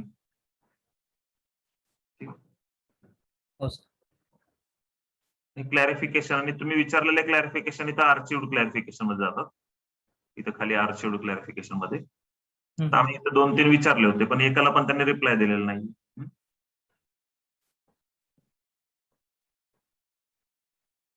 नंतर इथं बीड ओपनिंग लाईव्ह आहे. क्लॅरिफिकेशन नंतर बीड ओपनिंग लाईव्ह म्हणजे एखादं टेंडर ओपन होत असताना त्याचा फक्त स्टेटस समजतो तुम्हाला. आता हे टेंडर 2019 पासून अजूनही त्याचा स्टेटसच समजतोय. तर काय असतं ते ओपन करताना त्यांनी अर्धवट प्रोसेस ठेवली की ते इथं दिसतं टेंडर्स टू बी ओपन बिड ओपनिंग लाईव्ह मध्ये. अजून ते लाईव्ह चालू आहे असं त्याचा अर्थ झाला त्याचा. बाकी नाही तर प्रोसेस त्यांनी कम्प्लीट केली की इथं निघून जात असतं. फक्त तुम्हाला त्या स्टेजला फक्त इथं दिसतं स्टेटस मध्ये. त्यामुळे इथे जाऊन कोणी पाहत नाही. आपल्याला तसं मेसेज वगैरे येतो त्यामुळे इकडे कोणी पाहत बसत नाही. नंतर इथं शॉर्टफॉल डॉक्युमेंट आहे. शॉर्टफॉल डॉक्युमेंट म्हणजे तुम्हाला तुमच्या टेंडरमध्ये जर काही डॉक्युमेंट्स कमी तुम्ही जोडले गेले तर ते इथून मागवू शकतात, किंवा त्यांच्याकडूनच काही चुकून डॉक्युमेंट राहिलं एखादं मागवायचं तर ते सगळ्यांकडून इथून मागवू शकतात डॉक्युमेंट. त्यामध्ये मग त्यांनी इथं तुम्हाला मेसेज पण येऊन जातो जसं की या टेंडरच्या अगेन्स्ट तुम्हाला तुमचे शॉर्टफॉल डॉक्युमेंट मागितलेले आहेत, तर टेंडर आयडी हा आहे. मग इथं जाऊन शॉर्टफॉल डॉक्युमेंट मध्ये आलात इथं दिसतच टेंडर ह्या कामाचे सबमिट स्टार्ट डेट कधी आहे त्या डॉक्युमेंट अपलोड करायची, एंड डेट काय आहे, आणि त्या ऍक्शन वर क्लिक केलं की तुम्ही तिथून डॉक्युमेंट अपलोड करू शकता. सेम प्रोसेस आपण डॉक्युमेंट अपलोड करायची. ठीक आहे. सर हे जे साईटवर जे टेंडर दिसतात म्हणजे ते पब्लिश करणं म्हणता का त्याला? हो, पब्लिश करणं. एखाद्या ग्रामपंचायतचे वगैरे तुम्हाला टेंडर इथे टाकायचं आहे, त्यांना टाकता येत नाही, तर ते पब्लिश करणं झालं. तुम्ही स्वतः करून देणार त्यांना ते काम. नाही पण सर आता ते तर समजा गव्हर्नमेंटचं काम आहे तर ते गव्हर्नमेंट मध्ये त्यांचे लोक तर असतीलच ना. हो, मोठ्या डिपार्टमेंट ह्याला पीडब्ल्यूडी ला वगैरे असतात, नगरपालिकेला असतात, महानगरपालिकेला. पण जर ग्रामपंचायतला वगैरे पण त्याला ग्रामसेवकांना शिकवलेलं असतं, पण ते करत नाहीत, माहिती नसतं, जात नाहीत. त्यामुळे मग ते काय करतात, कॉन्ट्रॅक्टर आपलं भरून हे करतो सगळं, त्यांना द्या इकडं मीच पब्लिश करून आणतो, मग बाहेर पैसे देत होतो, बाहेर जाऊन ते पब्लिश करायला. त्यांचं मग ते वाचतं की कुठं चुकलं काय झालं, त्यापेक्षा तो माणूस करतोय ना तो करू दे सगळं. कॉन्ट्रॅक्टरच पैसे देणार असतो तसंही.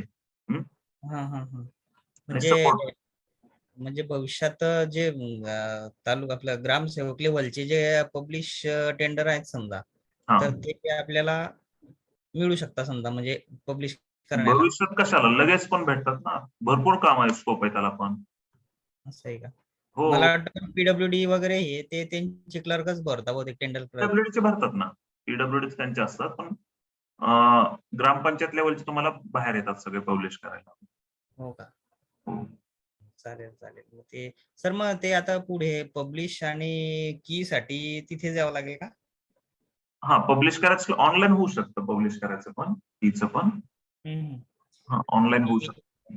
आणि की साठी डिजिटल सिग्नेचरच्या की साठी हा ऑनलाईन तुम्हाला तयार करायचे आहेत तसे मला 1-2 तुम्हाला तिथून मी एनएडएस की कशी तयार करायची ते सांगेल, आणि इथं माझ्या डीएससी ला हे देईल, आणि डाउनलोड कशी करायची ते माझ्या इथून दाखवाल तुम्हाला, त्या डीएससी मध्ये कशी डाउनलोड करायची. ओके.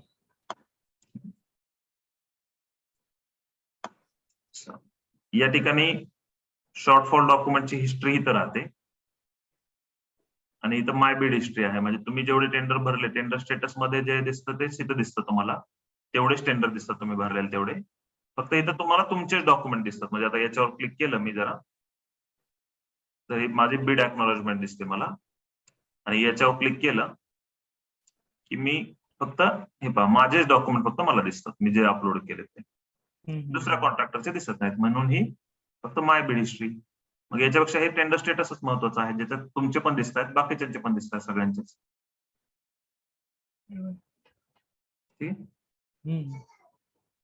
अशा प्रकारे हे महाटेंडर पोर्टल आहे. व्हिडिओ पाहून रिव्हिजन्स करा, प्रॅक्टिस साठी टेंडर हे करा. नाही जमलं तर परत मग तुम्ही ऑफलाईन बॅचला येऊ शकता, कुठल्याही तुमच्या जवळपासच्या, किंवा पुण्याला येऊ शकता. ठीक आहे, चालेल.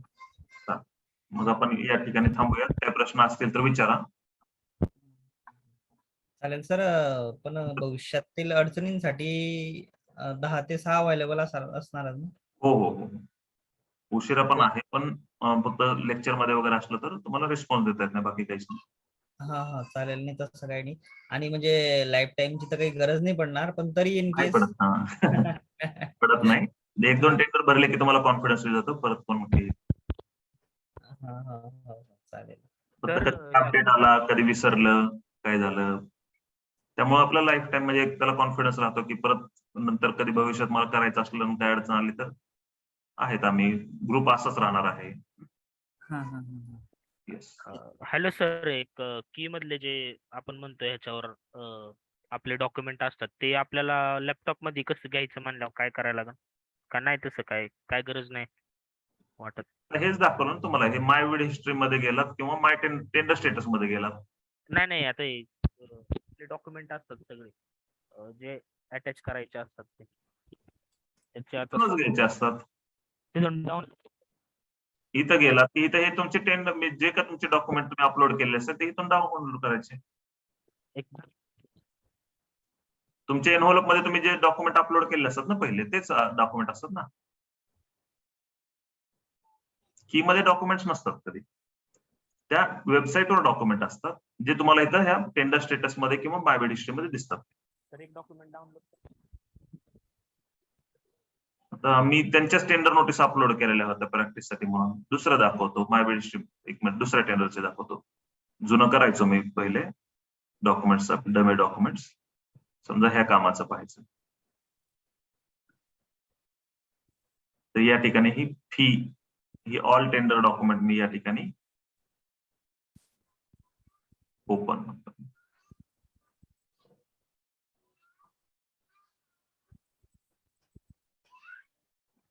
ही फीच बघा तिथं जे लिहिलं होतं ते डॉक्युमेंट आलं आणि या ठिकाणी हे डॉक्युमेंट जे असतात तुम्हाला डाउनलोड केलेले आले तुमच्या पीसी मध्येच आले ना तुमचे. हा झेडपी रजिस्ट्रेशन, जीएसटी.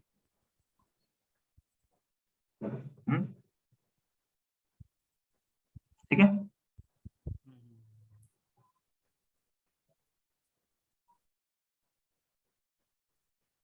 मायवेड हिस्ट्री मधून तुम्ही घेऊ शकता किंवा टेंडर स्टेटस मधून घेऊ शकता. येस. किरण, टेंडर फ्लॅश करणं म्हणजे टेंडर पब्लिश करणं. ठीक आहे, म्हणजे टेंडर वेबसाईटवर टाकणे याला टेंडर फ्लॅश करणे किंवा टेंडर पब्लिश करणे म्हटलं जातं. टाकलेले आपले जे लेक्चर आहे ते राहतील का म्हणजे प्रॅक्टिस करण्यासाठी? हो राहतील ना. 2 ते 3 बॅच. हो राहतील. ठीक आहे. पहिल्या दिवशी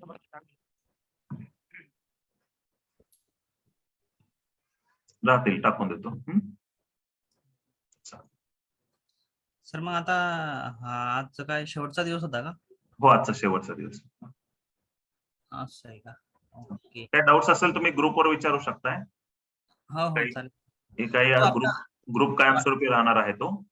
हा तेच म्हटलं. ग्रुप कायमस्वरूपी. चालेल. सर मग आता हे पुढचं जे तुमचं आता काही पब्लिश वगैरे साठी किंवा ते की कशी काढायची वगैरे त्याच्यासाठी काही बॅच नंतर असेल का? मी बिझनेस मॉडेल घेतलेलं आहे का तुम्ही? नाही मी तर ते सिंगलच घेतलेलं होतं. बिझनेस मॉडेल तर सोमवारी टेंडर पब्लिश करायचं आहे आणि मंगळवारी टेंडर ते ह्याचं हा एक दिवसाचं आहे का ते सेशन? हा एक दिवस लागू शकतो किंवा 2 दिवस लागू शकतात. डिपेंड हे आहे. सेकंड हाफ मध्ये राहील ते दुपारीच असणार आहे ते. चालेल. सर मग त्याची फी वगैरे? त्याची 7,000 फी आहे त्याची. दोघांची का? हो. तुम्ही दोन्ही जर घेत असाल तर तुम्हाला ते आता हा कोर्स केलेला आहे तुम्ही मग दोन्ही ते 50% ऑफ देईल मी ते. पण दोन्ही करत असाल तर एकदमच म्हणजे दोन्ही मिळून 7,000 रुपये होतील तुम्हाला. हो. तर ते एस्टिमेशन अँड कॉस्टिंगचा पण आहे ना? हो. त्याच्यामध्ये काय शिकवणार आहे म्हणजे? इस्टिमेट करायचे आपले जे SSR नवीन आलेला आहे तो SSR वाचायचा. त्याचे रेट अनालिसिस कसं करायचं, त्याचे लीड चार्ट कसे काढायचे, त्याचं रॉयल्टी कशी काढायची, मटेरियल कॉम्पोनंट कसं काढायचं असतं, ऍबस्ट्रॅक्ट शीट करायचं, रिकॅप शीट करायचं. असे आपण कंपाऊंड वॉलचं काढतो, CC रोडचं काढतो, काढायचं वगैरे, पेव्हिंग ब्लॉक, असे 4-5 वेगवेगळ्या प्रकारचे टेंडरचे इस्टिमेट तयार करतो आपण. त्याची पण फी 7,000 रुपये. हो, त्याचे एक्सेल शीट वगैरे भेटतात तुम्हाला. 7 ते 8 प्रकारच्या वेगवेगळ्या इस्टिमेटच्या एक्सेल शीट लिंकिंग केलेल्या वगैरे सगळ्या दिल्या जातात तुम्हाला. सर आपली संडे वगैरेला असते का बॅच? हो असते ना. टेंडर पब्लिश आणि आपली याची जर करायची समजा कीची. म्हणजे तुम्ही यायचा विचार करताय का? हा म्हणजे मग तिथं कसं 1-2 दिवस येऊन, आता कसं माझ्या मुलीची ट्रीटमेंट चालते ना, KM ला तर मी येतच असतो 2-3 महिन्यात. अच्छा, हा तर मग म्हटलं कसं की शनिवारी आम्ही सकाळी पोहोचतो तिथे. फोन करा तसा, फोन करा त्यावेळेस जर बॅच कॅन्सल झालेली असेल, वेळ असेल, मला हे हा. करता येईल. ओके ओके चालेल सर. नाहीतर मग ऑप्शन तर मग नाहीतर मग आपलं ऑनलाईन तर आहेच. हो चालेल. तर मग थोडस 1-2 महिने थोडं हे झालं तर द्याल ना हो हो हो डिस्काउंट? हो, मला सांगा तसं ते. हो मी मी मी तसं तुम्हाला म्हणजे लावताना मी कळवेल तुम्हाला की बा असं किंवा विषय आता होता. मला ग्रुपवर मेसेज, आपला ग्रुपवर म्हणतोय, मला पर्सनली मेसेज टाकून ठेवा एक असं बोलणं झाल्याप्रमाणे मी ऍग्री म्हणतो. म्हणजे हा हा मेसेज लिखित स्वरूपात पण राहून जाईल, म्हणजे विसरलो तरी सुद्धा काही टेन्शन नाही. हा, चालेल चालेल. टेक्स्ट मेसेज देऊ का मग? व्हॉट्सअपवर करा ना, म्हणजे व्हॉट्सअपचे राहून जातात ते. चालेल मग पर्सनली करतो तुम्हाला. हो हो, पर्सनली. तर ओके. आपली एस्टिमेशनची बॅच कधी आता? एस्टिमेशनची हे पहा, तुम्हाला क्वांटिटी सर्वेइंग जर ऑफलाईन आहे आता चालू आहे एस्टिमेशनची, आणि ऑनलाईन सोमवारपासून चालू होते संध्याकाळी हा. सेम टाइमला. आणि ऑफलाईन करायची असेल तर सोमवारपासूनच चालू होते. पण ती जरा थोडी जास्त ठेवली ह्यावेळेस आम्ही. 10 दिवसाची बॅच ठेवली. म्हणजे ऑफलाईन ऑफलाईन मध्ये क्वांटिटी करायची 10 दिवस डेली 4 तास. 10 दिवस डेली 4 तास. हा. म्हणजे थोडं बेसिक पासून घेतोय काहींना. त्याची फी 10,000 रुपये आहे, पण तुमच्यासाठी ती 7,000 रुपये लावेल. हा, अशी आहे, दिवसा आहे फक्त ती. त्याला जास्त फी का नाही ठेवली, कारण इकडे येऊन राहायचा पण खर्च, लोक म्हणतात आम्हाला तो पण खर्च 10 दिवस राहायचा वगैरे खर्च. त्यामुळे ते मग फी वाढवली नाही, त्याची तेवढीच ठेवली फी. तर महत्वाचं असतं ना ते एस्टिमेशन अँड कॉस्टिंग, म्हणजे काय आपण एक्सेल शीट वर येते. हो हो हो हो, बिलिंग वगैरे करायचं असेल तुम्हाला, टेंडरची माहिती हे करायचं असेल, टेंडर भरताना आता एस्टिमेट कसं आलंय ते चेक करायचं असतं आपल्याला. त्यासाठी एस्टिमेट हे गरजेचं आहे, बिलिंग हा कोर्स गरजेचा आहे. हे 3-4 कोर्स गरजेचे आहेत तुम्हाला कॉन्ट्रॅक्टरशिप मध्ये. चालेल सर, माझं एक्सेल मला काहीच येत नाही, बेसिक म्हणजे काही, तर ते 10 दिवसाचं करा जरा. हा, होऊन जाईल ना? हो हो, ठीक आहे. या 10 दिवसाच्या याला या, होऊन जाईल. Okay sir. ओके. Yes. ठीक आहे, मग थांबूयात आपण या ठिकाणी. ओके, चालेल सर चालेल. Good night sir. Thank you, काही sir. अडचण असते तर व्हॉट्सअपला करतोच सर मेसेज. हो हो, चालेल. येस, ओके चालेल. Good night sir. Good night.